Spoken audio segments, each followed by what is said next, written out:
करो। नमस्ते मेरे प्यारे भाई, कैसे हैं आप सभी लोग? बच्चों गुड इवनिंग। गुड इवनिंग क्या, ये तो गुड आफ्टरनून है, दोपहरी हो रही है भाई। गुड नून हैं जी, कैसे हैं? तो मेरे दोस्त आज हम एवरेज औसत ये चैप्टर खत्म कर देंगे। ये जो है एवरेज बच्चों को बहुत कंफ्यूजिंग चैप्टर लगता है, वैसे बहुत सरल है, लेकिन अगर आपने डेविएशन ढंग से नहीं पढ़ा है तो कंफ्यूजिंग लगता है बच्चों को। ठीक है जी, चलिए। तो एवरेज की आखिरी क्लास है और पहली शीट हमने पूरी कर दी, इसमें बेसिक सवाल थे। सवाल नंबर 69। तो आज की क्लास में सबसे पहले बॉलिंग एवरेज और बॉलिंग एवरेज और बैट्समैन वाले सवाल करेंगे। तो आज की क्लास का टाइप नंबर 1, आज की क्लास का टाइप नंबर 1 आपके सामने 69। बताइए, the average run rate of A cricket team during the first 20 over is 4.5 run. Average run rate जो है क्रिकेट टीम का पहले 20 ओवर में 4.5 रन है। इसका मतलब आप समझे कि एक टीम है जो पहले 20 ओवर में हर ओवर में 4.5 रन बनाती है। What should be the asking rate per over for the next 30 overs? अगले 30 ओवर में एवरेज कितना रन रेट होना चाहिए जिससे कि वो 282 रन के टारगेट को चेस कर सकें। If it has to chase a target of 282 run in total. आप ऐसे समझो कि आपका मैच हुआ, हाँ, इंडिया का मैच हुआ पाकिस्तान के साथ। ठीक है, हमारी टीम खेल रही है, हमारी टीम ने 20 ओवर खेले और 20 ओवर में जो रन रेट आ रहा है वो 4.5 आ रहा है, यानी कि हर ओवर में 4.5 रन बन रहे हैं। तो 20 ओवर में कितने रन बने होंगे? अगर एक ओवर में 4.5 रन बन रहे हैं तो 20 ओवर में रन बने होंगे 90 रन। 90 रन बने होंगे। सवाल में पूछा है बाकी के 30 ओवर में क्या रन रेट होना चाहिए कि जिससे हम जीतने के लिए कुल 282 रन के टारगेट को अचीव कर पाए। 282 रन में से 90 रन तो ऑलरेडी बन चुके हैं, यानी कि अगर अभी टीम को जीतना है तो माइनस करेंगे मेरे प्यारे भाई 192 रन और बनाने पड़ेंगे। अभी टीम को 192 रन और बनाने पड़ेंगे, लेकिन 192 रन बनाने कितने ओवर में? 30 ओवर में। तो 192 रन 30 ओवर में बनाने हैं मेरे प्यारे भाई, तो कितना रन रेट चाहिए पर ओवर? कितने एक ओवर में कितने रन बनाने पड़ेंगे? 3 चिंग 18, 3 चौक 12, 6.4 रन पर ओवर हमें बनाना पड़ेगा। D option answer. ये बहुत आसान सवाल है। ठीक है, आगे चलेंगे। This was the easiest question. सवाल नंबर है आपके सामने 70। ये बताइए मेरे भाई,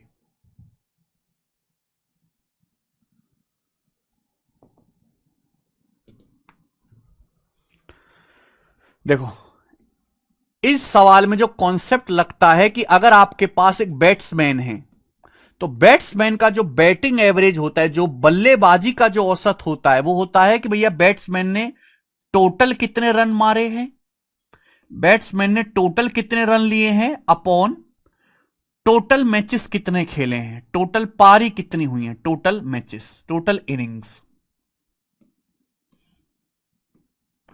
इसे हम बोलते हैं बैट्समैन का बैटिंग एवरेज।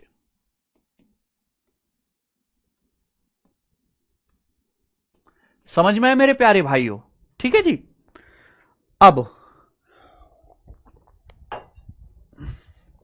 मैं आपको दोनों ही तरीके बता दूंगा, बेसिक मेथड भी और शॉर्टकट मेथड भी।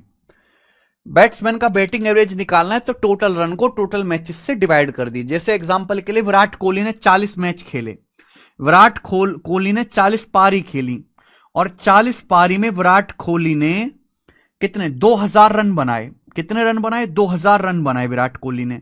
तो विराट कोहली का एवरेज कितना है? 2000 को 40 से भाग देंगे, 50 रन पर पारी या 50 रन पर बैच उनका एवरेज आ गया। तो सभी को समझ में आ गया बैटिंग एवरेज क्या होता है। आप सब खेले खिलाड़ी बालक हैं, आप सभी को यह पता होगा। पहला सवाल है, सम्राट has an average of 51 after 11 completed innings. 11 पारी पूरी करने के बाद सम्राट का जो औसत है वो 51 रन है। अपने औसत को 2 रन बढ़ाने के लिए सम्राट को अगली पारी में कितने रन बनाने की जरूरत है?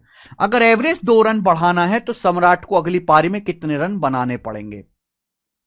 तो बेसिक तरीका तो एक्स मान के, जो मैं बिल्कुल नहीं करूंगा। डायरेक्ट सोचो मेरे भाई, डायरेक्ट। 11 पारी खेली सम्राट ने, 11 पारियों का एवरेज है 51 रन। अब अगली पारी खेलेगा, सवाल में बोला अगली पारी में कितने रन सम्राट को बनाने चाहिए कि एवरेज स्कोर 2 बढ़ जाए। कितना बढ़ जाए? एवरेज स्कोर 2 बढ़ जाए। 11 पारी तक एवरेज 51 रन है। एवरेज को अगर 2 रन बढ़ाना है तो अगली पारी में कितने रन बनाने पड़ेंगे? अगर एवरेज 2 रन बढ़ाना है, 11 पारी हम ऑलरेडी खेल चुके हैं, तो जब अगली पारी खेलेंगे वो 12वीं पारी होगी। तो यानी कि हमें 12 पारियों का एवरेज 2-2 बढ़ाना है। 12 पारी हो जाएंगी, 11 ऑलरेडी खेल चुके हैं, नेक्स्ट खेलेंगे 12 पारी हो जाएंगी। 12 मैचेस का एवरेज 2-2 बढ़ाना है। 2-2 बढ़ाना है। कितने मैचेस का? 12 मैचेस का। यानी कि अगली पारी में हमें 51 से 24 रन ज्यादा बनाने पड़ेंगे, यानी कि 75। अगले मैच में 75 रन बनाने पड़ेंगे अगर एवरेज को बढ़ाना है 2। A answer. सवाल में कुछ दम ही नहीं था। आगे आ जाइए। सवाल नंबर है मेरे भाई 71। उल्टा क्वेश्चन है मेरे दोस्तों, उल्टा सवाल। यह क्वेश्चन एसएससी एमटीएस के पेपर में आया है। एक बल्लेबाज 13वीं पारी में 96 रन बनाता है। इस प्रकार उसका एवरेज 3 रन बढ़ जाता है। 13 पारियों के बाद उसका एवरेज ज्ञात कीजिए। एक बल्लेबाज 13वीं पारी में 96 रन बनाता है, उसका एवरेज 3 रन बढ़ जाता है 13वीं पारी के बाद। 13 पारियों के बाद एवरेज ज्ञात कीजिए। यह बहुत इंपॉर्टेंट सवाल है। 2 तरीके इसके, दोनों में आपको बता देता हूं। पहला बेसिक मेथड। भाई एक बल्लेबाज ने पारी खेली 13वीं इनिंग खेली उसने। 13वीं इनिंग में 96 रन बनाए और एवरेज 3 रन बढ़ गया। 13वें पारी के बाद 13 इनिंग्स के बाद एवरेज पूछा है, तो मैंने मान लिया कि 12 इनिंग्स तक जो है, 12वीं पारी तक उसका एवरेज एक्स है। मैंने ये मान लिया कि 12वीं पारी तक उस बंदे का जो एवरेज है वो एक्स है, ये मैंने मान लिया। आप बताओ, एक आदमी ने 12 पारी खेली, एवरेज रन एक्स है, तो 12 पारी में कितने रन बनाए होंगे? 12 गुणा एक्स। बोलो, अगर 12 पारी तक एवरेज एक्स है तो एक पारी में एक्स रन बना रहा है, तो 12 पारी में कितने रन बनाए होंगे? 12 एक्स, 12 गुणा एक्स। अगली पारी खेली, 13वीं पारी खेली, 13वीं पारी में कितने रन बनाए? 96। यानी कि 13 पारी के बाद टोटल रन ये हैं। 13वें पारी के बाद उसका एवरेज 3 रन बढ़ जाता है। अगर 12वीं पारी तक एवरेज एक्स है तो 13वीं पारी के बाद कितना हो गया? एवरेज एक्स प्लस 3 हो गया, एक्स से 3 बढ़ गया। अब 13 पारी वो खेल चुका है, 13 पारियों का एवरेज एक्स प्लस 3 है, तो 13 पारी में टोटल कितने रन बनाए होंगे? एवरेज को 13 से गुणा कर दीजिए, एवरेज को 13 से गुणा कर दीजिए। ये हो गया बेसिक मेथड। मैंने 13 पारियों की टोटल रन बराबर कर दिए। 13x में से 12x घटाएंगे, एक्स आएगा। 13 ते 39, 96 में से आप 39 घटाएंगे मेरे दोस्तों तो 57। एक्स का मान 57 आ गया मेरे भाई। लेकिन 57 आंसर नहीं है। बोला 13वीं पारी के बाद औसत, 13वीं पारी के बाद औसत है एक्स प्लस 3, 57 3 60। 60 इस सवाल का आंसर है, डी 60। पारी मतलब इनिंग्स, मैच। जो आदमी जितने मैच खेलता है वही उसकी पारी है, इनिंग्स है। अरे यार गधो, कुछ समझे कि नहीं समझे? बेटा कैसे कबाड़ बालक हो, कुछ बोलते ही नहीं हो। ये हो गया बेसिक मेथड। अगर आपको ये सवाल स्मार्ट तरीके से करना है, बिना ये भसड़बाजी के करना है, तो थोड़ा सा दिमाग ज्यादा लगाना पड़ेगा। एक बार बताओ, एक बल्लेबाज 13वीं इनिंग में 13वां मैच खेलता है, अपना 96 रन बनाता है, एवरेज 3 रन बढ़ जाता है। बोला 13वीं इनिंग्स के बाद एवरेज ज्ञात कीजिए। 13वीं इनिंग में कितने रन बनाए उसने? 96 रन बनाए। तो भैया 13वीं इनिंग से पहले कितने मैच खेले होंगे उसने? 12 मैच खेले होंगे। तो 12 इनिंग्स तक एवरेज क्या है?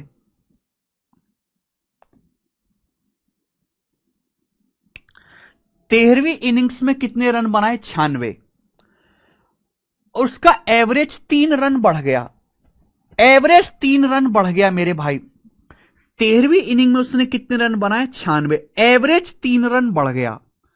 13 मैच खेल लिए, 13 मैचेस का एवरेज मेरे दोस्तों 3 रन बढ़ गया। एवरेज जो है मेरे प्यारे भाई 3 रन बढ़ गया।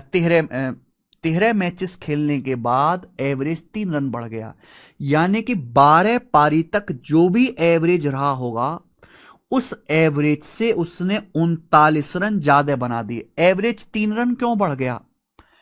देखो 12वीं पारी तक उसका जो भी एवरेज है, अगर उतने ही रन वो 13वीं पारी में बनाएगा, एवरेज पे कोई फर्क पड़ेगा? नहीं पड़ेगा। 12वीं पारी तक अगर सपोज एक्स एवरेज है, 13वें मैच में भी एक्स रन बनाएगा, एवरेज पे कोई फर्क पड़ेगा? नहीं। लेकिन जैसी 13वीं पारी में उसने 96 रन बनाए, एवरेज 3 रन बढ़ गया।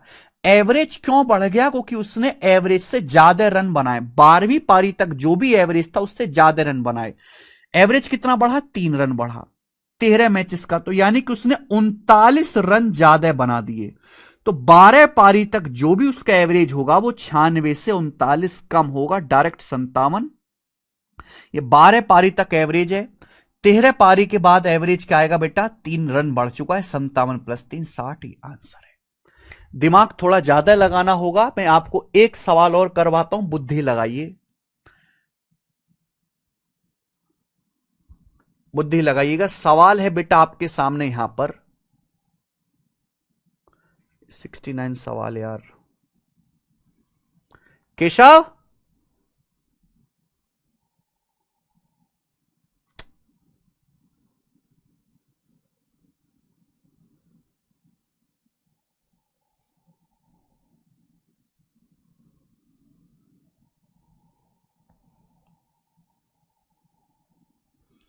केशव, अरे यार 72 सवाल नहीं कटा है। ये समझ में आया? ये सवाल समझ में? अरे भाई भाड़ में गई पार्टनरशिप की शीट। तुम ये बताओ ये सवाल समझ में आया कि नहीं आया? पार्टनरशिप की शीट अपलोड नहीं, अरे भाड़ में गई पार्टनरशिप की शीट। ये बताओ क्या आपने सवाल समझा कि नहीं समझा? यार बॉलिंग एवरेज वाला, बैटिंग एवरेज वाला सवाल पेपर में आता है, क्यों नहीं समझ रहे? अरे भाई ये बताओ कि ये क्वेश्चन तुम्हारे पल्ले पड़ा कि नहीं पड़ा, बाकी कुछ मत पूछो मुझसे। सर सिंपल इंटरेस्ट कब होगा? नहीं होगा कभी जिंदगी में सिंपल इंटरेस्ट। ये बताओ ये सवाल आया कि नहीं आया समझ में? और कुछ मत कहो, केवल इस सवाल पे ध्यान दो, बाकी कुछ भी हलक से बोलने की जरूरत नहीं है। हर देखो हर एक आदमी अपनी धुन में लगा हुआ है। जब मैं कोई सवाल पढ़ाऊं तो केवल उस सवाल की बात करो, बाकी कोई बात मत करो।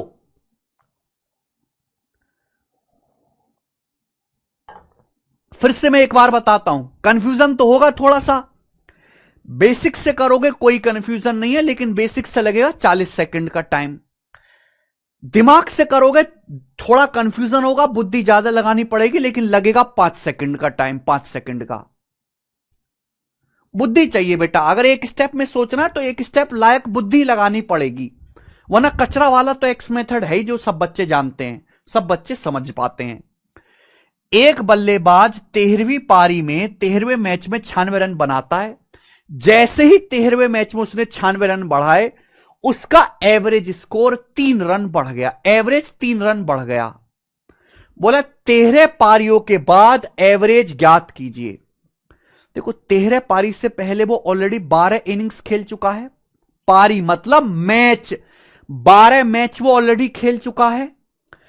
12 मैच तक जो भी उसका एवरेज रहा होगा, अगर 13वें मैच में उतने ही रन बनाएगा तो क्या एवरेज पे कोई फर्क पड़ेगा?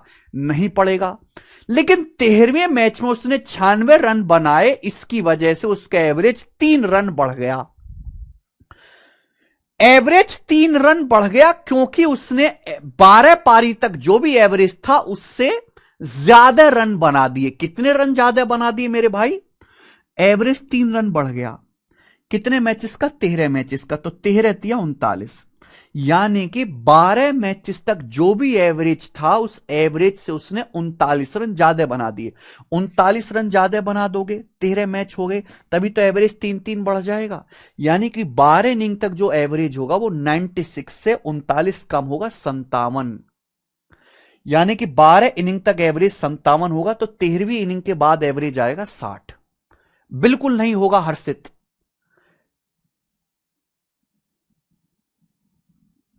उस बैच कंप्लीट करने का फायदा क्या जब तुम्हारी बुद्धि में कुछ घुसे ही ना? क्या फायदा है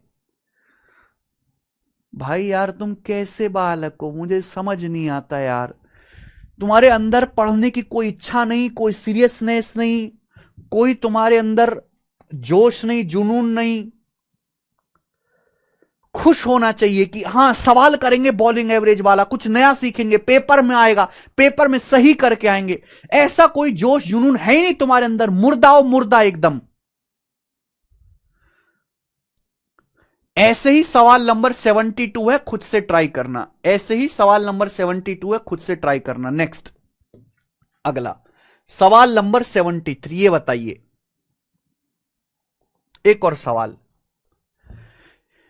एक क्रिकेटर के पास 64 इनिंग्स का एक एवरेज है। एक क्रिकेटर ने 64 इनिंग खेली, 64 इनिंग्स तक उसका कुछ ना कुछ एवरेज स्कोर है ना। एक cricketer had a certain average of runs for his 64 innings. 64 innings तक एक क्रिकेटर का एक निश्चित एवरेज रन है। अब होता क्या, 65वीं पारी में वो अपनी ओर से बिना किसी स्कोर बनाए बोल्ड आउट हो गया। 65वां मैच उसने खेला और तुरंत बोल्ड आउट हो गया बिना कोई रन बनाए। इससे उसका एवरेज स्कोर 2 रन कम हो जाता है। कितना स्कोर कम हो जाता है? एवरेज स्कोर 2 रन कम हो जाता है। उसका नया एवरेज क्या है? नया एवरेज क्या है? तो एक बैट्समैन ने 64 इनिंग्स खेली हैं, 64 इनिंग्स तक उसका कुछ ना कुछ एवरेज है। मुझे नहीं पता क्या एवरेज है, हमें नहीं पता। लेकिन जैसे ही वो 65वां मैच खेलता है, बोल्ड आउट हो गया। यानी कि 65वें मैच में कितने रन बनाए उसने? 0 रन बनाए। 65वें मैच में उसने 0 रन बनाए, 0। और उसका एवरेज 2 रन कम हो गया। जब बोल्ड आउट हो गया तो 64 पारियों तक, 64 मैच तक उसका जो भी एवरेज था उससे 2 रन कम हो गया एवरेज। 64 पारियों तक अगर एवरेज एक्स था, 65वीं पारी में 0 रन बनाए तो एवरेज अब 2 रन कम हो गया, एवरेज हो गया x-2। एवरेज 2 रन कम हो गया 65 मैचों का। यानी कि टोटल रन कितने कम हो गए? 130। 65 दूनी 130। यानी कि मैं ये कह सकता हूं कि 65वें मैच में उसने 64 पारियों तक जो एवरेज था उससे 130 रन कम बनाए। 65वें मैच में उसने 64 पारियों तक जो एवरेज था मेरे प्यारे भाई, उससे 130 रन कम बनाए। 65 पारियों तक जो भी एवरेज था उससे 130 रन उसने कम बनाए। 65 मैच खेले, इसलिए उसका एवरेज स्कोर 2 रन कम हो गया। तो 65 पारियों तक, 64 पारियों तक जो भी एवरेज था उससे 130 रन कम बनाए हैं। रन उसने कितने बनाए? 0। यानी कि मेरे प्यार में 64 पारियों तक उसका एवरेज कितना था? 130। 64 पारियों तक एवरेज 130 था। अगली पारी में 0 रन बनाए, यानी कि 130 रन कम बनाए। तो 65 पारियों का एवरेज कितना कम हो गया? अब दो दो एवरेज कम हो जाएगा। तो 64 पारियों तक एवरेज कितना था उसका? 130 था। 130 आंसर नहीं आया है अभी। सवाल बोला उसका नया एवरेज क्या होगा। नया एवरेज तो 2 रन कम हो गया है, तो नया एवरेज 130 से 2 कम है, 128। तो नया एवरेज स्कोर 128 है। आ गया। नेक्स्ट सवाल नंबर है आपके सामने अगला 74 नंबर क्वेश्चन बताइए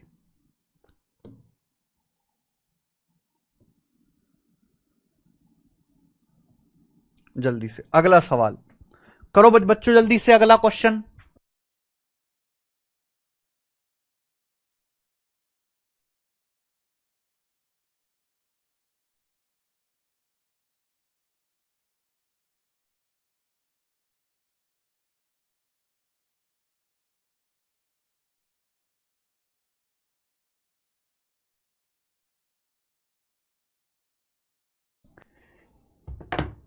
सवाल नंबर 74।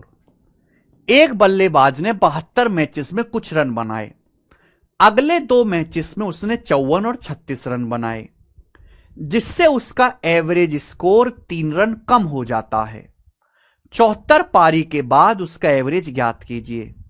सवालों को करने के 2 तरीके हैं, बेसिक भी और शॉर्टकट भी। बेसिक में कोई दिमाग नहीं लगाना लेकिन समय ज्यादा लगेगा, शॉर्टकट में बहुत ज्यादा दिमाग लगाना है लेकिन समय कम लगेगा।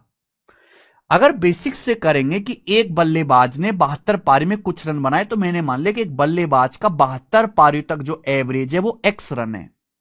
ये मैंने मान लिया कि माना एक बल्लेबाज का 72 मैचेस तक जो एवरेज है एक्स रन है, हर मैच में वो एक्स रन बनाता है, तो 72 मैच में कितने रन बनाएगा? 72 एक्स, 72x। अगले 2 मैच खेले, अगले 2 मैचों में कितने रन बनाए? 54 और 36, यानी कि ये हो गए अब 74 मैच। 74 मैच खेल लिए उसने। 74 मैच खेलने के बाद उसका एवरेज 3 रन कम हो जाता है। अगर पहले एवरेज एक्स था तो अब उसका एवरेज 3 रन कम हो गया, एक्स -3 हो गया। यानी कि 74 मैच अब वो खेल चुका है। एवरेज कितना है 74 मैच का? x-3 एवरेज है, x-3। तो 74 मैच में टोटल कितने रन बनाए होंगे? एवरेज को मैचेस की संख्या से गुणा कर देंगे, टोटल रन आ जाएगा 74 गुणा x-3। तो ये मैंने रनों की संख्या बराबर कर दी। यहां देखिए ना, टोटल रन निकालना है तो बेटिंग एवरेज को गुणा कर देंगे मैचेस की संख्या से, मल्टीप्लाई कर देंगे। बेसिक एवरेज का कांसेप्ट ये हो गया। बेसिक मेथड मेरे दोस्त कि 72 मैचेस तक एवरेज एक्स रन है, अगले 2 मैच में 54 और 36 रन बनाए, टोटल 74 मैच का एवरेज x-3 है, एवरेज 3 रन कम हो गया। कैलकुलेशन करनी है। 74x है, 72x है, 74x में से 72x घटाएंगे 2x बराबर 54 + 36 90, और 74 तिया मेरे दोस्तों कितना आ जाएगा? 222 उधर जाएगा, प्लस 222। तो x बराबर आ जाएगा जी 45 + 111 156। ये x का मान आ गया सॉल्व करने पर। आंसर नहीं आया है, आपसे पूछा 74 पारी के बाद एवरेज क्या होगा, तो 74 भी पारी के बाद एवरेज, x का मान 156 आया ना, 156 में से 3 घटाएंगे 153, 153 आंसर है सवाल का, 153। ये आंसर आ गया। ये सवाल का बेसिक मेथड है जिसमें आपको थोड़ी कैलकुलेशन करनी है।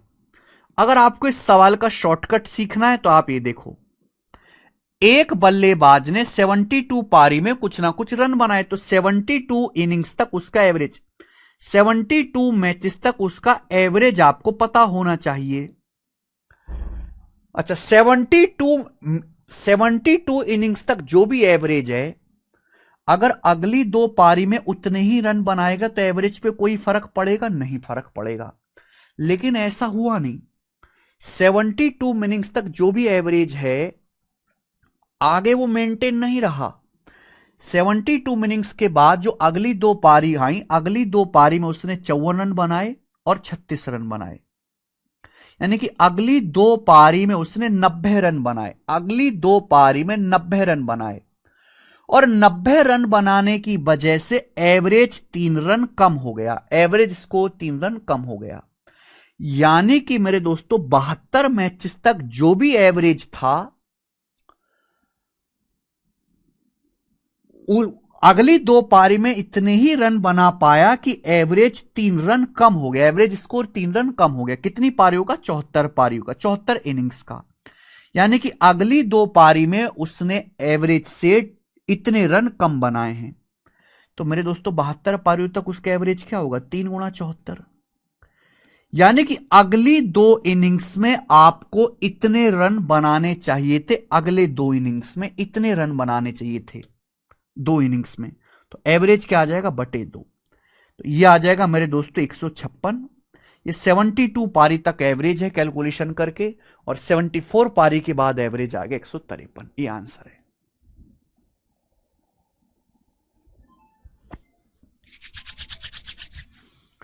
ठीक है जी, दोनों चीजें मैंने आपको बता दी। अगला सवाल, सवाल नंबर 75। केशव 75 नहीं लगा सवाल।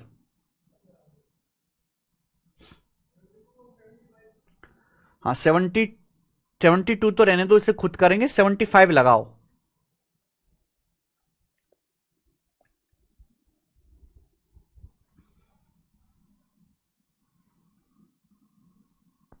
$75 क्वेश्चन।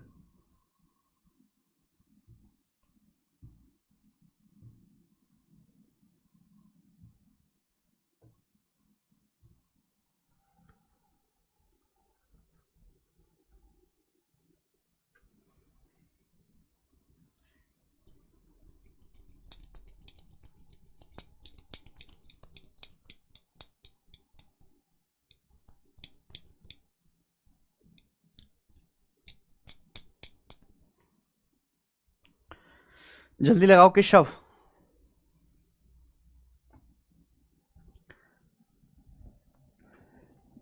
कंफ्यूजिंग सवाल है बेटा, कंफ्यूजिंग, आसान नहीं है ये। कंफ्यूजिंग सवाल है, आपको 2-3 बार रिपीट करके देखने पड़ेंगे, पर आप मेहनत ही कहां करते हो।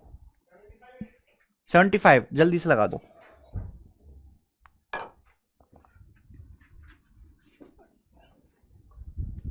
$75।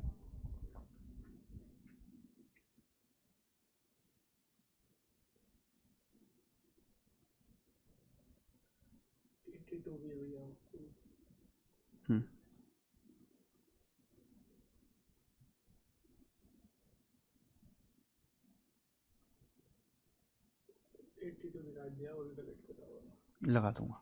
चलो ये देखिए, अच्छा सवाल है। एक क्रिकेट खिलाड़ी की, ऐसे 2 सवाल है मेरे भाई, 75 और अगला 76। 2 क्वेश्चन है बिल्कुल ऐसे सेम टू सेम। एक मैं करवाऊंगा, एक आप खुद करिएगा। ये सवाल है 76, एक मैं करवाऊंगा तसल्ली से, एक आप खुद करिएगा। सुनना, एक क्रिकेट खिलाड़ी की 40 पारियों की बल्लेबाजी औसत 50 रन है। उसका हाईएस्ट स्कोर सबसे कम स्कोर से 172 रन अधिक है। अगर इन दोनों पारियों को हटा दिया जाए तो बाकी 38 पारियों का एवरेज 48 रन है। खिलाड़ी का हाईएस्ट स्कोर क्या है? बहुत बढ़िया। आप ये समझो कि एक क्रिकेट खिलाड़ी ने 40 मैच खेले। कितने मैच खेले? 40 इनिंग्स खेली। इनिंग्स 40 मैच, 40 इनिंग्स, 40 पारी, एक ही बात है। 40 इनिंग में जो एवरेज है वो 50 रन है। कितना है बेटा? 50 रन एवरेज है। 40 मैच खेले और उनका एवरेज है 50 रन। अब सुनिए, हाईएस्ट स्कोर सबसे लोएस्ट स्कोर से 172 रन अधिक है। यानी कि हाईएस्ट स्कोर और लोएस्ट स्कोर का जो अंतर है वो 172 रन है। हाईएस्ट स्कोर लोएस्ट स्कोर से 172 रन ज्यादा है। अगर इन दोनों पारी को हटा दिया जाए, 40 पारी हैं, 40 पारी में से जहां हाईएस्ट रन वाली और लोएस्ट रन वाली दोनों पारी हटा दी जाएं, 40 इनिंग्स में से हाईएस्ट और लोएस्ट स्कोर वाले 2 मैच हटा दिए जाएं, तो मैच बचेंगे कितने? 38 मैच बचेंगे। कितने मैच बचेंगे? 38, 38 मैच बचेंगे। तो इन 38 मैचेस का जो एवरेज है वो 48 रन है। 38 मैच का जो एवरेज है वो 48 रन है, 48 रन है, 48। तो आपसे पूछा है खिलाड़ी का हाईएस्ट स्कोर क्या है, तो 40 इनिंग्स का एवरेज 50 रन है। अगर इन 40 में से ये दो पारी हटा दूं, हाईएस्ट स्कोर वाली, सब उच्चतम स्कोर वाली और सबसे कम स्कोर वाली 2 पारी हटा दूं, तो बाकी की 38 पारी का एवरेज 48 रन है। तो क्या आप मुझे बता सकते हैं कि जो हाईएस्ट स्कोर है और ये जो लोएस्ट स्कोर उसने किया है, इनका सम क्या होगा? हाईएस्ट प्लस लोएस्ट स्कोर का सम क्या होगा? क्या आप मुझे बता सकते हैं? 2 तरीके हैं, एक बेसिक वाला मेथड, एक स्मार्ट वाला मेथड। अगर 40 पारियों का एवरेज 50 है तो टोटल कितने रन बनाए? 40 गुणा 50।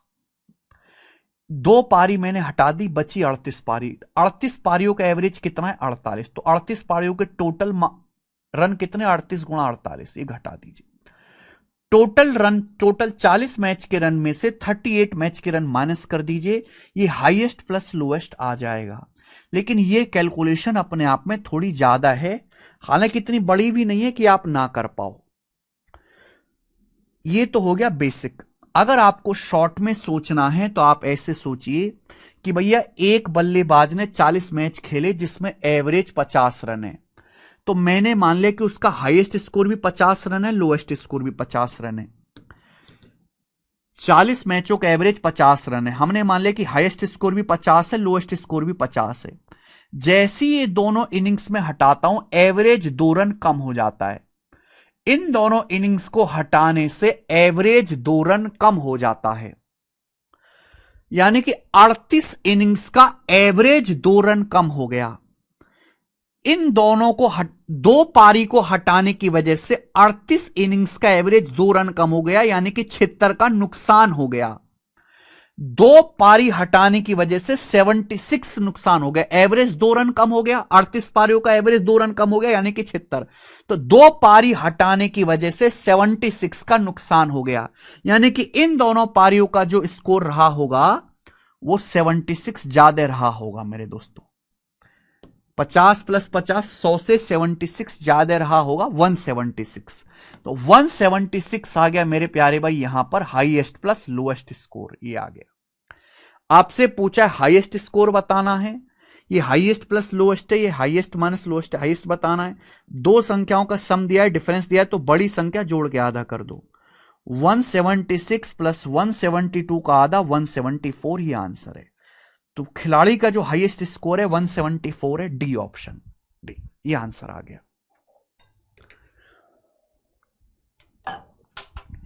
कितना अच्छा सवाल था ये। बिल्कुल ऐसे ही सवाल नंबर 76 है, बस यहां एवरेज स्कोर खिलाड़ी का स्कोर ना होकर स्टूडेंट का एवरेज स्कोर है, खिलाड़ी का ना होकर स्टूडेंट का एवरेज स्कोर है। बिल्कुल ऐसा ही सवाल है, खुद से ट्राई करना। नेक्स्ट अगला सवाल 77 नंबर। तो मेरे भाई ये थे बैटिंग एवरेज वाले सवाल। अब यहां जो क्वेश्चन है वो सबसे ज्यादा कंफ्यूजिंग है, जिसको लेकर बच्चे बहुत कंफ्यूज होते हैं। Bowling average. भाई बैट्समैन क्या करता है, बल्ले से बॉल को पीटता है, तो बैट्समैन का हम बैटिंग एवरेज निकालते हैं। बॉलर का क्या काम है, बॉलर जो है वो गेंद को फेंकता है, तो बॉलर का हम बॉलिंग एवरेज निकालते हैं। बॉलिंग एवरेज क्या होता है, क्या होता है बॉलिंग एवरेज? वो बॉलर बढ़िया होगा जो कम बॉल फेंककर ज्यादा विकेट ले ले। समझ में आया? वो बॉलर अच्छा कहा जाता है जो कम गेंद डाले और ज्यादा विकेट चटका दे, ज्यादा विकेट ले ले मेरे भाई। तो बॉलिंग एवरेज का मतलब है कि भैया बॉलर तो बॉल फेंकेगा, अब उसकी बॉल पर बैट्समैन रन मारेगा। तो बॉलिंग एवरेज का मतलब total run given, total runs given, कुल दिए गए रन, कुल दिए गए रनों की संख्या अपॉन टोटल विकेट टेकन, कुल लिए गए विकेट, टोटल विकेट टेकन। सबसे पहले तो आप एक कॉन्सेप्ट समझो, बहुत धीरे से मैं आपको बताऊंगा। अगर आप एक कॉन्सेप्ट ही नहीं समझे तो सवाल ही नहीं पल्ले पड़ेगा कि सवाल है क्या।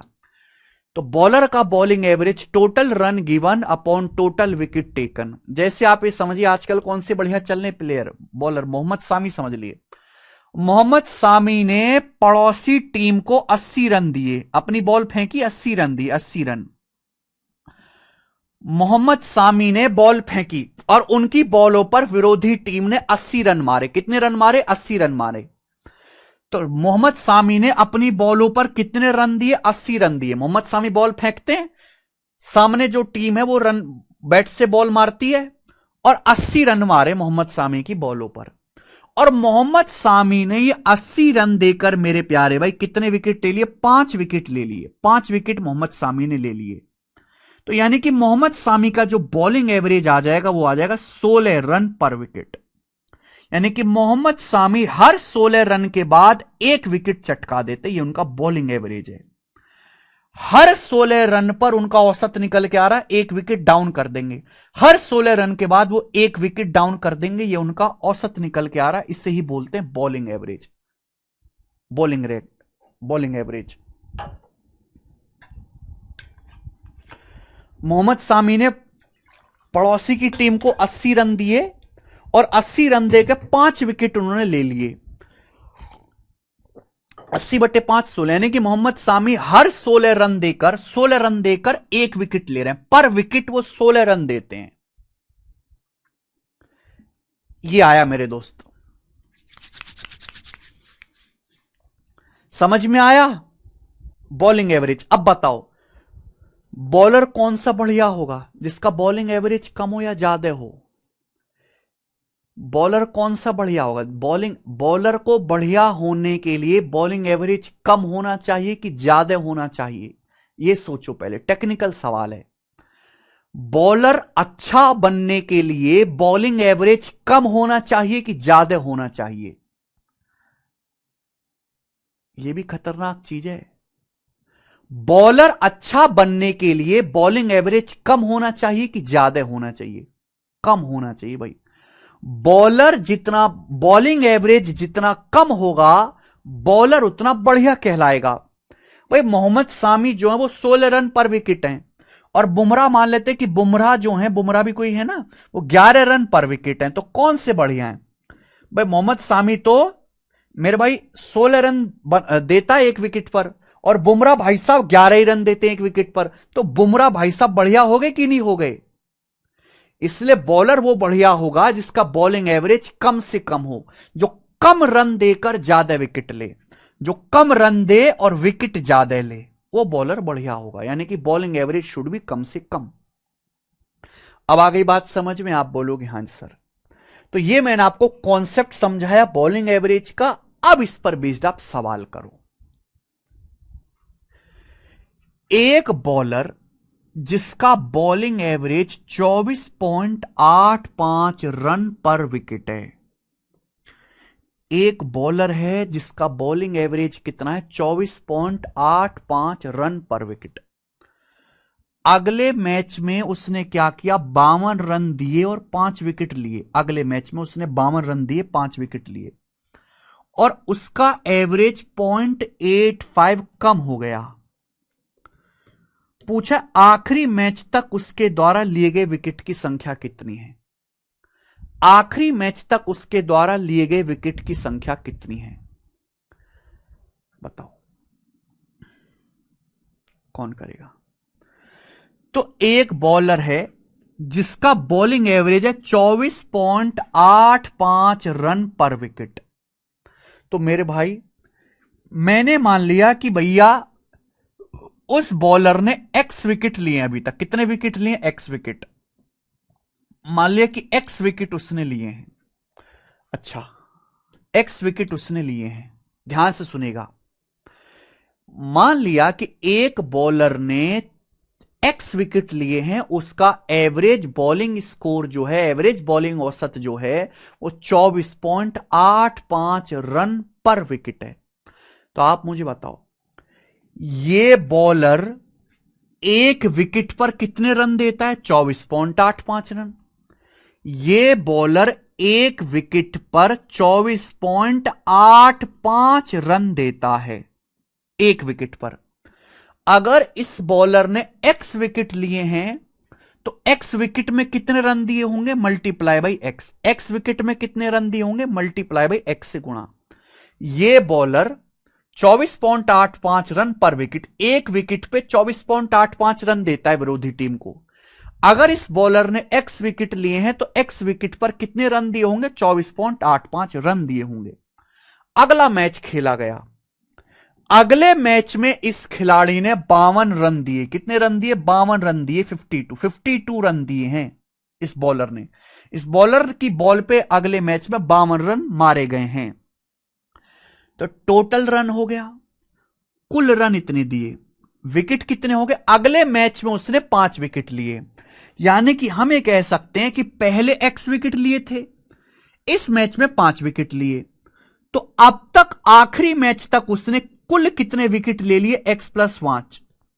आखिरी मैच तक उसने x+5 विकेट कुल ले लिए मेरे भाई। यही आपको कैलकुलेट करके निकालना भी है। x विकेट पहले ले चुका है, अगले मैच में 5 विकेट और ले लिए, तो अब उसके कुल विकेट हो गए जी x+5। तो कुल उसने x+5 विकेट लिए हैं। टोटल विकेट कितने लिए x+5, कुल रन कितने दिए हैं मेरे भाई, ये दिए हैं। बराबर किसके बराबर होना चाहिए बच्चों? अब उसका एवरेज स्कोर 0.85 कम हो गया। पहले उसका एवरेज स्कोर कितना था? 24.85। अब एवरेज स्कोर 0.85 कम हो गया, तो अब उसका बॉलिंग एवरेज कितना है? 24 रन पर विकेट। अब उसका बॉलिंग एवरेज 24 आ गया, 24। समझ में आया? आप बोलोगे हां जी सर, ये एक स्टेप का, एक लाइन का सवाल है, सॉल्व हो गया। क्रॉस मल्टीप्लाई करो मेरे भाई, 24x 24.85x, 24x और 24.85x का अंतर 0.85x बराबर 24 पंजे 120, 120 में से 52 घटाएंगे तो यानी कि 68। तो ये आ जाएगा मेरे दोस्तों, 120 में से 52 घटाएंगे 68, 68। क्रॉस मल्टीप्लाई कर दिया ना, तो 0.85x बराबर 68। दशमलव से यहां पर 2 जीरो बढ़ जाएगा। 17 पंजे 85, 17 चौका 68, यानी कि 80 आ जाएगा, x की वैल्यू 80। तो अपन लोग कह सकते हैं कि x का मान 80 है, यानी कि आखिरी मैच से पहले उसने 80 रन लिए थे। आखिरी मैच में 5 रन, आखिरी मैच से पहले उसने 80 विकेट लिए थे। आखिरी मैच में 5 विकेट और लिए, तो आखिरी मैच तक वो 80 + 5 85 विकेट ले चुका है, 85। और 85 विकेटों की संख्या ही आंसर आ जाएगा। ऑप्शन नंबर सी इस सवाल का आंसर है, 85। ये बेस्ट मेथड है। इस सवाल को आपको एक्स मान के करना ही पड़ेगा। दूसरा तरीका एलिगेशन वाला है, जो कंफ्यूजिंग है थोड़ा, जिसमें आप कंफ्यूज हो जाओगे, याद नहीं आएगा पेपर में, ये ध्यान रखिएगा। ये सवाल है।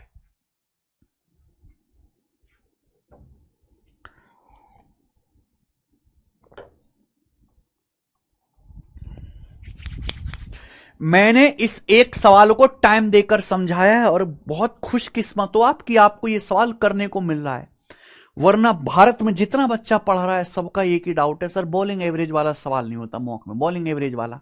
इसको समझाना, समझना और करना आसान नहीं है। एक बार मैंने समझाया, 2 बार आप खुद से जाके समझो, एक बार खुद से करके देखो प्रैक्टिस। मॉक टेस्ट में अलग डाटा का सवाल आएगा, फिर से करो। जब 3-4 बार कर लोगे तब जाके आपको याद रहेगा। इसलिए मैंने बहुत धीरे धीरे धीरे धीरे करके इस क्वेश्चन को समझाया है। इसी के साथ बॉलिंग एवरेज, बैटिंग एवरेज वाले सवाल खत्म। अब यहां से अगला टाइप आपके सामने, अगला टाइप आएगा बच्चों, ये बताएंगे। 78, बहुत बढ़िया, गजब का सवाल है मेरे दोस्तों। और मैं आपको इसका गजब का तरीका बताऊंगा, बेसिक बताऊंगा, फिर शॉर्टकट बताऊंगा। अगला टाइप, नेक्स्ट टाइप आपके सामने आएगा मेरे भाई। 78, ए और बी की एवरेज इनकम 80,000 है, बी और सी की एवरेज इनकम 75,000 है, सी और ए की एवरेज इनकम 78,000 है। ए की एवरेज इनकम क्या होगी? सुनना, सवाल में बोला है 2 लोग ए और बी हैं, ए और बी की एवरेज इनकम 80,000 है। एवरेज इनकम का मतलब इन दोनों को जोड़ के 2 से भाग दे दीजिए। ये होता है ए और बी की एवरेज इनकम, जो कि 80,000 है, 80,000। आगे बोला है बी और सी की एवरेज इनकम 75,000 है। एवरेज इनकम मतलब 2 लोगों की जोड़ के भाग दे दीजिए, बी + सी बटे 2, 75,000। अगली लाइन, सी और ए की एवरेज इनकम 78,000 है, तो सी + ए दोनों को जोड़ के आधा कर दीजिए, 78,000। ये हो गया। आपसे पूछा ए की एवरेज इनकम क्या होगी, ए की एवरेज इनकम क्या होगी, सवाल में आपसे ये पूछा है। ए की वार्षिक इनकम क्या होगी, ए की एनुअल इनकम क्या होगी, बताओ बच्चों कैसे सोचेंगे। बहुत सारे बच्चे क्या करेंगे, यहां पहले 2 की गुणा करेंगे, फिर तीनों को जोड़ेंगे। इतना नहीं करना, मैं आपको डायरेक्ट समझा रहा हूं, डायरेक्ट समझा रहा हूं मेरे भाई। सभी बच्चे ध्यान से सुनेंगे। यहां पे 2 तरीके के सवाल बनते हैं।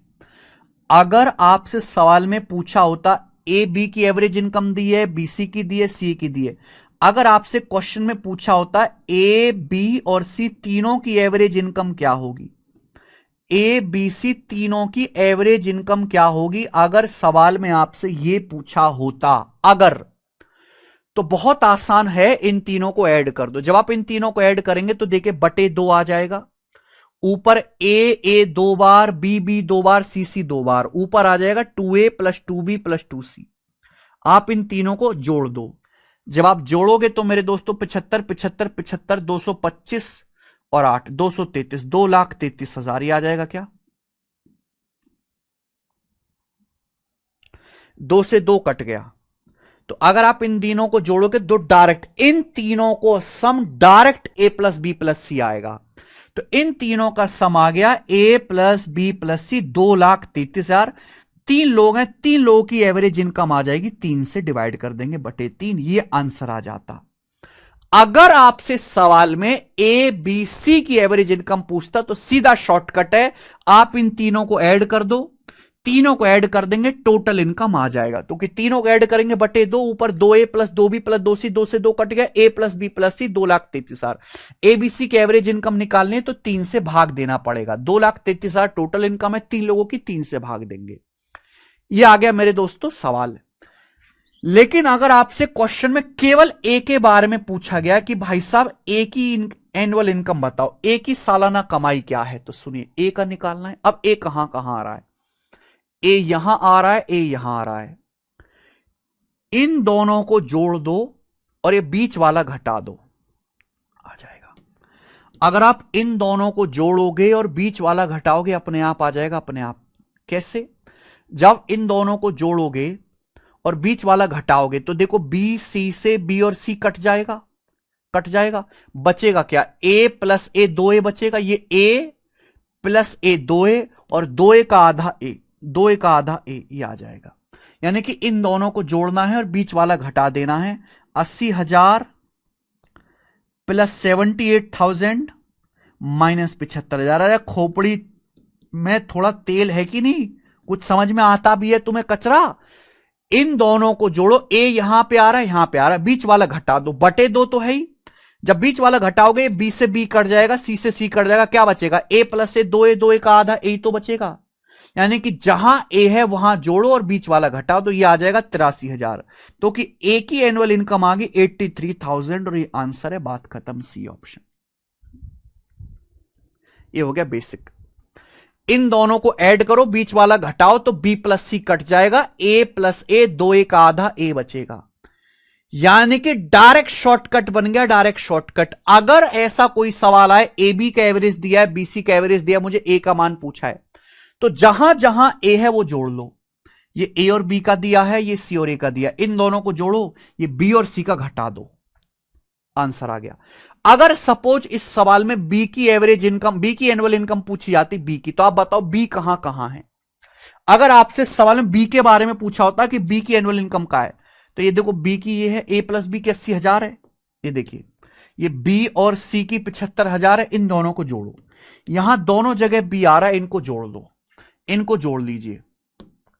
ए प्लस बी की 80,000, बी प्लस सी की 75,000, इन दोनों को ऐड कर लो।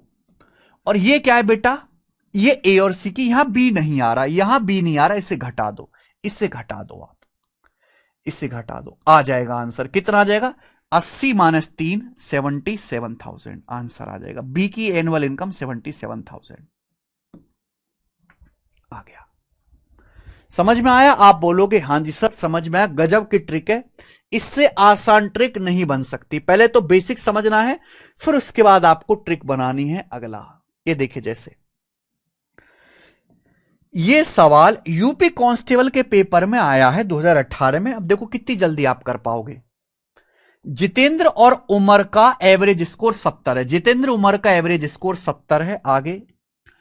उमर और श्याम का एवरेज स्कोर 56 है, आगे। जबकि श्यामलाल और जितेंद्र का एवरेज स्कोर 78 है। सवाल में आपसे पूछा जितेंद्र, उमर और श्यामलाल द्वारा प्राप्त स्कोर का एवरेज क्या है। जितेंद्र, उमर और श्यामलाल, इन तीनों का एवरेज स्कोर क्या है। तो मैंने अभी समझाया, दो दो का दिया है, जितेंद्र उमर का, ए बी का, बी सी का, सी ए का दिया है। तो इन तीनों लोगों का टोटल, इन तीनों के टोटल मार्क्स कितने होंगे? ऐड कर दीजिए, 70 प्लस 56 प्लस 78। ये तीनों लोगों के मार्क्स आ गए मेरे भाई, तीनों लोगों के। अभी मैंने शॉर्टकट समझाया। जितेंद्र उमर का एवरेज 70 है, उमर श्यामलाल का 56 है, श्यामलाल जितेंद्र का 78 है। आपसे पूछा है सवाल में तीनों लोगों का, जितेंद्र उमर और श्यामलाल का एवरेज स्कोर क्या है। तीनों को ऐड कर दो, डायरेक्ट तीनों के टोटल मार्क्स आ गए। ये तीनों के टोटल मार्क्स आ गए, जितेंद्र प्लस उमर प्लस श्यामलाल। तीनों का एवरेज स्कोर पूछा है, 3 से डिवाइड कर देंगे। 7 7 14, 5 19, 190 है, और 8 6 14 है, यानी कि 204। 204 बटे 3, तो 3 छिंग 18 और 3 अट्ठे 24, 68। आंसर आ गया 68, ऑप्शन नंबर बी, 68 आंसर। खत्म। कांस्टेबल का सवाल। अब बताओ, इससे आसान सवाल पूरी दुनिया में क्या ही बनेगा?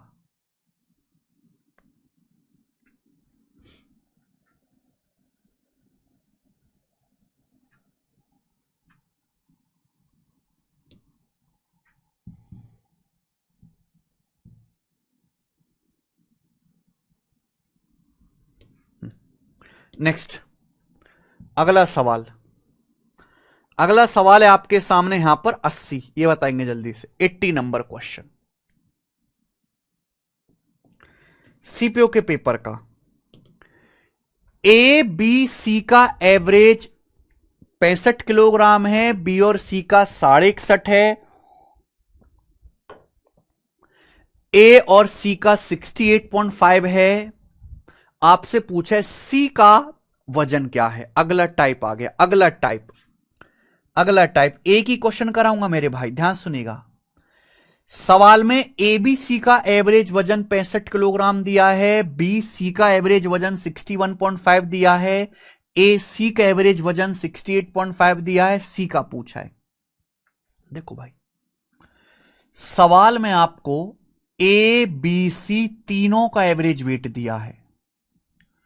क्वेश्चन में आपको बी सी और बी का मेरे दोस्तों एवरेज वेट दिया है।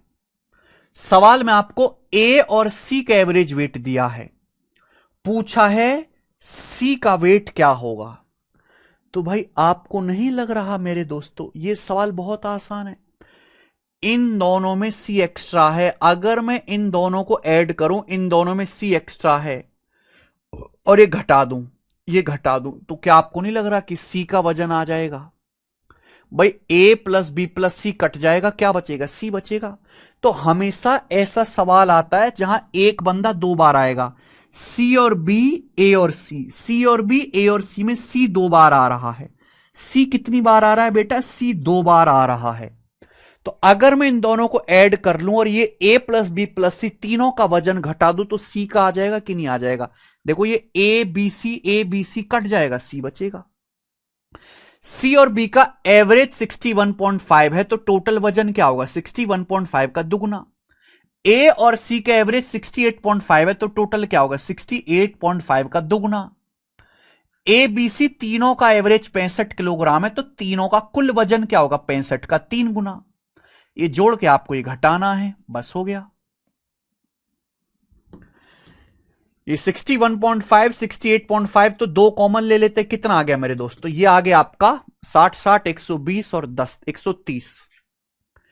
130 दूनी 260 माइनस 65 दिया 195, यानी कि सवाल का आंसर आ गया 65 65। 65 इस सवाल का आंसर है, 65, ऑप्शन नंबर ए। ठीक है, ये तो मैंने आपको कॉन्सेप्ट समझाने के लिए लिखा, पेपर में ये कॉन्सेप्ट नहीं लिखना है आपको। ये आंसर आ गया सवाल का, पेपर में ये कॉन्सेप्ट नहीं लिखना है, बहुत जल्दी आपको करना है। आगे चलेंगे बच्चे।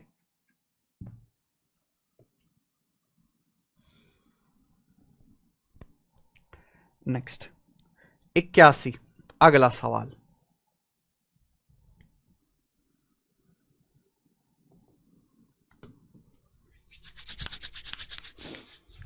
ठीक है भाई, 3 क्वेश्चन और हैं, जल्दी से करो। The average weight of 3 men ABC 84 kilogram, another man D joins group and the average now becomes 80 kilogram. If another man E whose weight is 3 kg more than D replace A, then BCD becomes 79 the weight of A. बहुत बढ़िया सवाल है ये. सवाल same data के साथ कम से भी कम 5-6 बार पेपर में आया. सेम डाटा के साथ सुनना आप.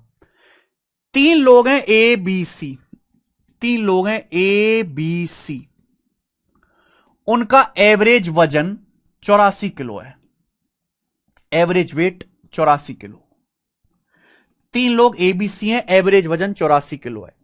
एक और बंदा डी शामिल हो गया, एवरेज हो गया 80 किलोग्राम. एक बंदा और आ गया. अब ए बी सी के साथ एक नया बंदा डी और आ गया, एवरेज हो गया 80 किलोग्राम. तो जो डी है नया बंदा आया है. हमारे पास 3 लोग थे एबीसी. एबीसी का औसत वजन 84 किलोग्राम है, 84 किलोग्राम है. एक नया बंदा ग्रुप में शामिल हुआ, डी, एवरेज हो गया 80 किलोग्राम. तो डी का वजन क्या होगा? आप मुझे बताओ डी का वजन क्या होगा? 3 लोग एबीसी थे, उनका वजन था 84. अगर डी का वजन भी 84 किलोग्राम ही होता तो एवरेज पे कोई फर्क नहीं पड़ता. लेकिन डी के आने की वजह से एवरेज 4 किलो कम हो गया. डी के आने की वजह से एवरेज 4 किलो कम हो गया. कितने लोगों का टोटल वजन कितना कम हुआ? 1 2 3 4 4 लोग हैं. डी के आने की वजह से एवरेज वजन 4 किलो कम हो गया. कुल 4 लोग हैं तो 4 लोगों का टोटल वजन कितना कम हुआ? 16. यानी कि डी का जो वजन होगा वो 84 से 16 किलो कम होगा, यानी कि 68 किलो. तो डी का वजन 68 किलो है. अब आगे, अगर कोई आदमी ई जिसका वजन डी से 3 किलो ज्यादा है ए की जगह लेता है. अब एक नया आदमी है ई, उसका वजन डी से 3 किलो ज्यादा है. डी का अगर 68 है तो 68 से 3 किलो ज्यादा यानी कि 71 किलो है. तो एक नया आदमी है मेरे दोस्तों ई, जिसका वजन डी से 3 किलो ज्यादा है, ए की जगह लेता है. यानी कि अब हम क्या करते हैं? अब हम ए को हटाकर इसकी जगह ई ले आते हैं. ए को हटाकर इसकी जगह ई ले आते हैं. ई, यही हो रहा है? आप बोलोगे हां सर. अब एक नया आदमी है ई, ए की जगह हम ई ले आते हैं. ई यानी कि अब हो गए ई बी सी और डी. तो अब बीसीडीई का एवरेज 79 किलो हो जाता है. बीसीडीई का एवरेज कितना हो जाता है? 79 किलो हो जाता है. अब पूछा ए का मान क्या है? तो मेरे भाई सवाल में ए को हटाकर एक नया बंदा आ गया ई, तो अब क्या हो गया? बी सी डी और ई 4 लोग हो गए. बी सी डी ई का जो एवरेज है 79 केजी हो गया. तो आपसे पूछा है ए का वेट क्या है? आपको केवल इन दोनों पे ध्यान देना है. इन दोनों पे, केवल इन दोनों पे ध्यान दीजिए. 4 लोग ए बी सी डी हैं, इनका एवरेज 80 है. ए को हटाकर ई आया, एवरेज 79 हो गया. एवरेज क्या हो गया? 79. एवरेज क्या हो गया? 79. अगर आप इनको घटाओगे तो आप जानते हैं कि भैया ये ज्यादा है ये कम है, यानी कि दोनों में बीसीडी तो कॉमन है ही. यानी कि ए का वजन ज्यादा होगा, ई का वजन कम होगा. यानी कि मैं ये कह सकता हूं जब ए को हटाकर ई लाते हैं, जब ए को हटाकर ई लाते हैं तो एवरेज 1 किलो कम हो जाता है. कितने लोगों का वजन टोटल कितना कम हो गया? 4 लोगों का कम. 4 लोगों का, यानी कि ई का जो वजन है वो ए से 4 किलो कम है. समझ में आया? भाई बीसीडी तो दोनों में कॉमन है ही. अगर आप ए को हटाकर ई लाते हो तो एवरेज 1 किलो कम हो गया. टोटल कितने लोग हैं? 4 लोग. 4 लोगों का वजन कितना कम हुआ? 4 किलो. यानी कि ई का जो वजन है ए से 4 किलो कम है. ए माइनस ई 4. ई का वजन 71 है, तो ए का वजन कितना आ जाएगा जी? 75 केजी. ए का वजन 75 केजी है और यही आंसर है. ऑप्शन नंबर सी करेक्ट है. गजब.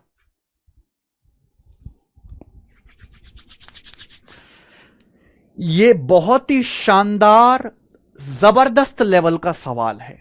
76 नहीं बेटा, 75 आंसर आ रहा है मेरा. तो नेक्स्ट अगला सवाल 81 हो गया मेरे भाई. सवाल नंबर आपके सामने आएगा 82, 82 नंबर. कौन करेगा? और यहां से जो सवाल है वो बिना सिर पैर वाले, बिना सिर पैर, उनका कोई सिर पैर नहीं है, सारे मिसलिनियस क्वेश्चन है, मिसलिनियस। खुद से भी आपको ट्राई करने चाहिए सवाल। अब ये जो सवाल है ये सीजल 2023 प्री में आया, ये यूपी कांस्टेबल 2024 में आया है। इसका एक आसान लेवल यूपी कांस्टेबल 2024 में आया, बहुत बेहतरीन है, मजा आएगा। कोई सिर पैर, कोई तुक नहीं है सवाल की, पढ़ो। According to Raghav his weight is more than 64 kg but less than 74 kg। Raghav के अनुसार उसका वजन 64 किलो से ज्यादा है, 74 किलो से कम है। तो राघव ये कहता है भाई मेरा वजन तो 64 किलो से ज्यादा है और 74 किलो से कम है, यानी कि 64 और 74 kg के बीच में है। His sister does not agree with Raghav, उसकी बहन कहते हैं बट ऐसा ना है। And she thinks his weight is more than 60 kg but less than 69 kg।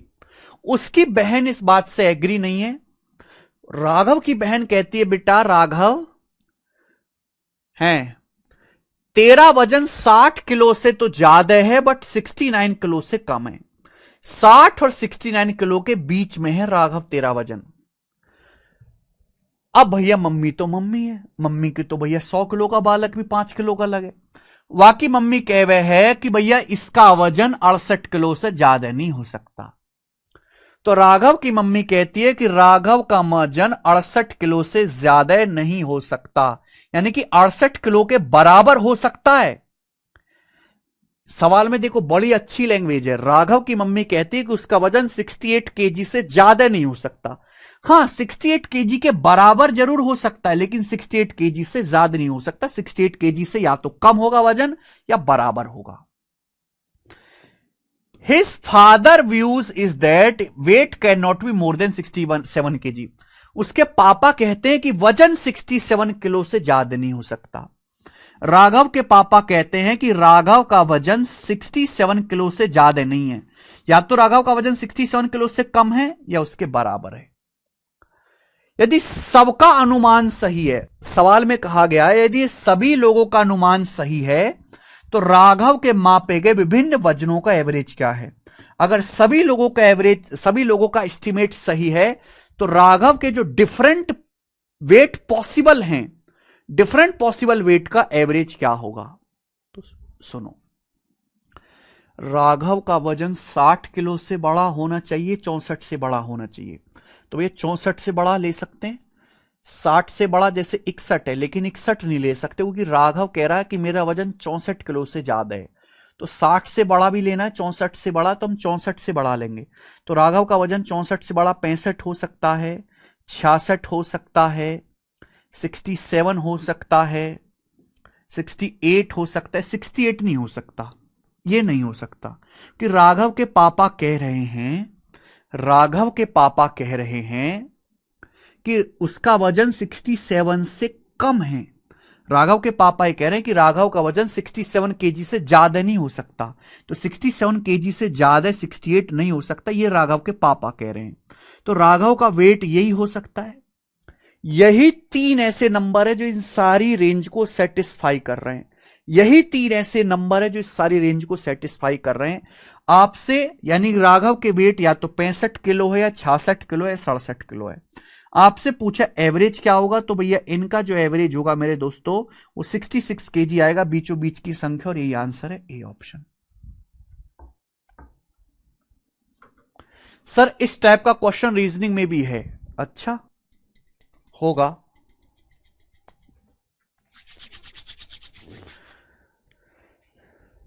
ये यूपी कांस्टेबल में भी आया है ऐसा सवाल, अच्छा है सवाल।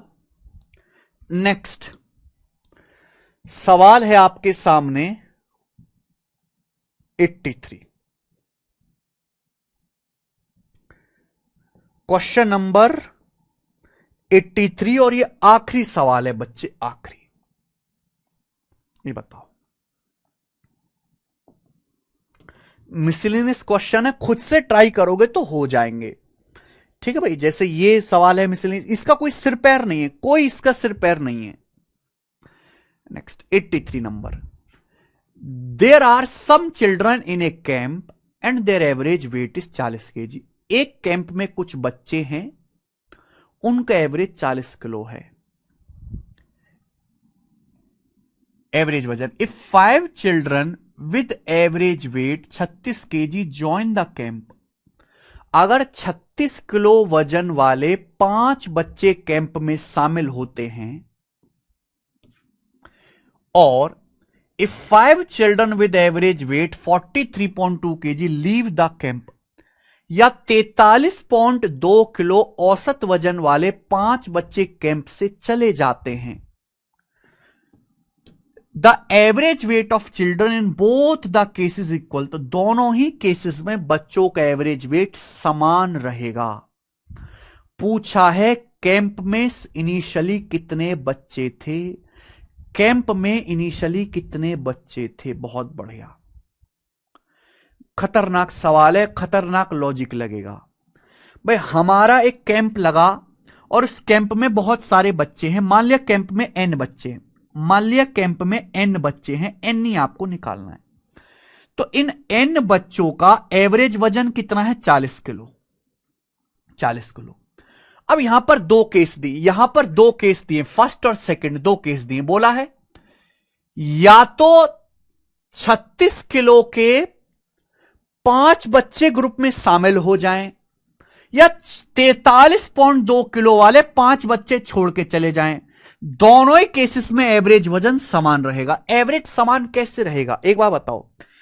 ग्रुप का एवरेज वेट तो 40 किलो है, बाद में एवरेज सेम हो जाता है, यानी कि जो एवरेज का डिफरेंस है वो सेम रहेगा ना भाई। पहले एवरेज 40 किलो है बच्चों का, या तो 5 बच्चे चले जाएं या 5 बच्चे आ जाएं, तो भी एवरेज सेम रहेगा। पहले भी एवरेज सेम था, अब भी एवरेज सेम है, यानी कि एवरेज का डिफरेंस सेम रहता है। बच्चों के जाने या आने से जो भी डिफरेंस आएगा एवरेज का, वो डिफरेंस सेम होना चाहिए। आप एक बात बताओ, अगर हमारे पास कुछ बच्चे पढ़ रहे हैं ग्रुप में जिनका एवरेज 40 किलो है, अगर 36 किलो वाले 5 बच्चे ज्वाइन करते हैं, ये लाइन पढ़ो, तो एवरेज से कम वजन वाले बच्चे ज्वाइन करेंगे तो नुकसान होगा कि नहीं होगा। एवरेज वजन है 40 किलो, 36 किलो वाले बच्चे आएंगे तो एवरेज से 4 किलो कम वजन के बच्चे आएंगे तो नुकसान होगा कि नहीं आएगा, होगा। कम वजन वाले बच्चे आएंगे, नुकसान होगा। कितने बच्चे आते हैं, 5 बच्चे, तो टोटल 20 किलो का नुकसान होगा। और इस नुकसान को मेरे भाई, पहले n बच्चे थे, 5 बच्चे नए आ गए, तो बच्चे हो गए n+5। इस नुकसान को n+5 बच्चे आपस में बांटेंगे तो बटे n+5, ये एवरेज में डिफरेंस आएगा। दूसरा केस ये बोला है कि अगर 5 बच्चे जिनका औसत वजन 43.2 किलोग्राम है कैंप को छोड़ के चले जाते हैं, तो भैया ग्रुप का एवरेज वेट है 40, ग्रुप का एवरेज वेट है 40 किलोग्राम, 43.2 किलो वाले बच्चे छोड़ के जा रहे हैं, एवरेज से ज्यादा वजन के बच्चे छोड़ के जा रहे हैं। ग्रुप का एवरेज वजन है 40 किलोग्राम, 43.2 किलोग्राम वाले बच्चे छोड़ के जाएंगे, एवरेज से 3.2 किलो ज्यादा वजन के बच्चे छोड़ के जाएंगे तो नुकसान होगा। ग्रुप का एवरेज कम है, मोटे बच्चे छोड़ के जाएंगे तो नुकसान होगा, 3.2 किलो का नुकसान होगा। हर बच्चा 3.2 किलो ज्यादा वजन का छोड़ के जा रहा है, हर बच्चा एवरेज से 3.2 किलो ज्यादा वजन का छोड़ के जा रहा है। 5 बच्चे छोड़ के जाते तो कितना नुकसान होगा, मल्टीप्लाई बाय 5। इस नुकसान को सारे बच्चे बांटेंगे। अगर ग्रुप में n बच्चे हैं, 5 बच्चे छोड़ के चले गए, तो अब ग्रुप में कितने बच्चे रह जाएंगे, n-5 बच्चे रह जाएंगे, n-5। यानी कि भैया ये चेंज और ये चेंज बराबर होना चाहिए, तभी एवरेज सेम रहेगा। पहले एवरेज 40 था, ये एवरेज में डिफरेंस बराबर होना चाहिए, तभी नया एवरेज समान रहेगा। आप बोलोगे हां सर, केवल आपको कैलकुलेशन करनी है। ये मेरे दोस्तों कैंसल आउट हो जाएगा, यहां से 5 से आपका 5 कट जाएगा, ठीक है जी। और 4 की ये गुणा कर देंगे, 0.8 आ जाएगा मेरे दोस्तों, तो ये आ जाएगा n-5 बराबर 0.8 n+4। इधर आएगा तो 0.2 n बराबर 9, तो n बराबर 90/2 यानी कि 45। 45 इस सवाल का आंसर है। यानी शिविर में आरंभ में 45 बच्चे थे, ग्रुप में 45 बच्चे थे। आंसर है बी ऑप्शन 45। गजब का सवाल।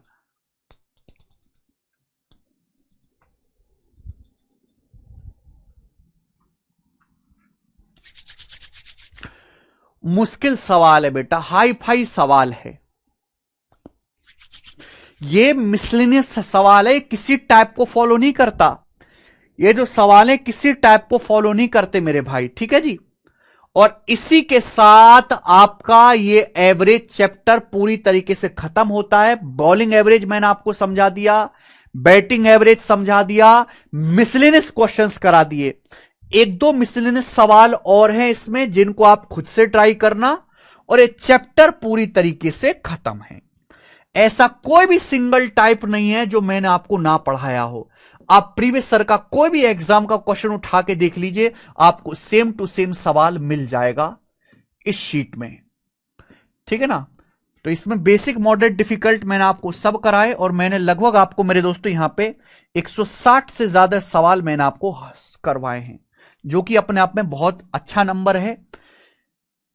चैप्टर ये थोड़ा सा कंफ्यूजिंग है, एक बार आपको दोबारा से पढ़ना चाहिए, रिवीजन करना चाहिए। अब जो है हमारी क्लास होगी कल नए चैप्टर के साथ। बाय। ठीक है मेरे दोस्त।